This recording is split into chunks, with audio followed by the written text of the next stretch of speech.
উপজেলা পর্যায়ের সকল নেতৃবৃন্দ এবং এই অঞ্চলের জনতার একাংশ, আসসালামু আলাইকুম রহমতুল্লাহি ওয়া বারাকাতুহু।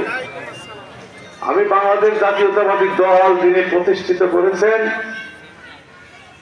মহান স্বাধীনতার ঘোষক শহীদ রাষ্ট্রপতি জিয়াউর রহমানের রক্তের প্রতি শ্রদ্ধা জ্ঞাপন করে আমি দু একটি কথা বলতে চাই। সংগ্রামের সাথী বন্ধুরা আমার, স্বাধীনতার 54 বছর পরেও জাতি দ্বিধা বিভক্ত। স্বাধীনতার 54 বছর পরেও এই জাতি আমরা ফাইন্ড আউট করতে পারি নাই যে আসলে এই জাতির মুক্তিযোদ্ধার পক্ষের সরকার চালাইতেছে না মুক্তিযোদ্ধার বিপক্ষের সরকার চালাচ্ছে। সংগ্রামী সাথী বন্ধুরা আমার, আপনাদের প্রিয় নেতা শহীদ রাষ্ট্রপতি জিয়াউর রহমান বাংলাদেশ ছেড়ে কোথাও পালায়নি। আমার কথা ঠিক?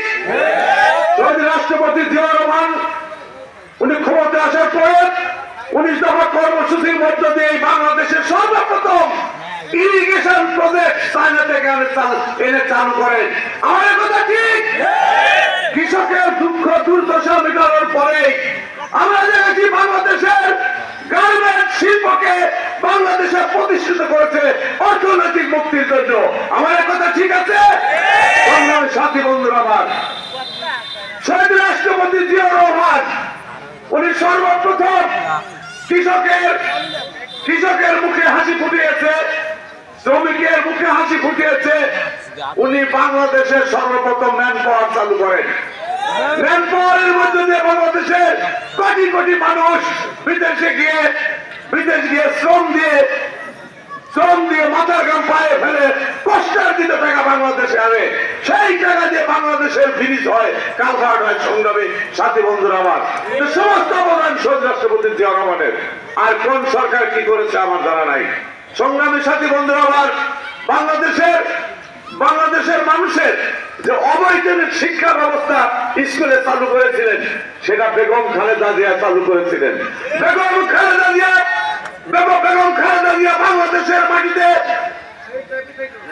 সারা বাংলাদেশের শিক্ষা প্রতিষ্ঠানকে উন্নত করেছিলেন। সংগ্রামী সাথী বন্ধুরা আমার, বাংলাদেশের শিক্ষা প্রতিষ্ঠানকে পরিকল্পিতভাবে ধ্বংস করা হয়েছে।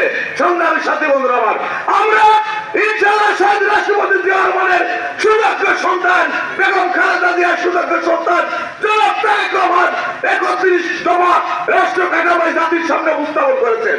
আমরা 31 দফা ইনশাআল্লাহ বাংলাদেশ জাতীয়তাবাদী দল যদি ক্ষমতায় যায়, ইনশাআল্লাহ 31 দফা রাষ্ট্র কাঠামোর মধ্য দিয়ে আমরা বাংলাদেশকে উন্নত থেকে উন্নত রাষ্ট্র পরিণত করব।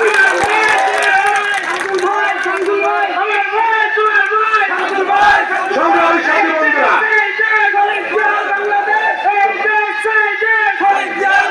সংগ্রামী সাথী বন্ধুরা আমার, তাই উনি বলেছেন দিল্লির দাসত্ব থেকে আমরা এই জাতিকে মুক্ত করতে চাই।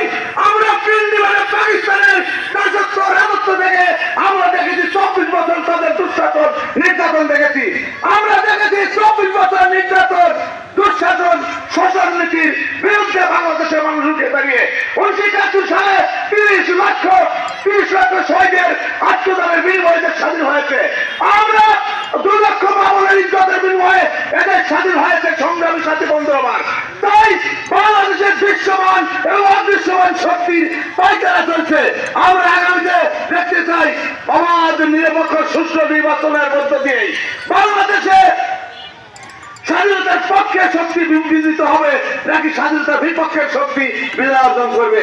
সংগ্রামী সাথী বন্ধুরা আমার, যেখানে আপনাদের আমরা বাংলাদেশের সমস্ত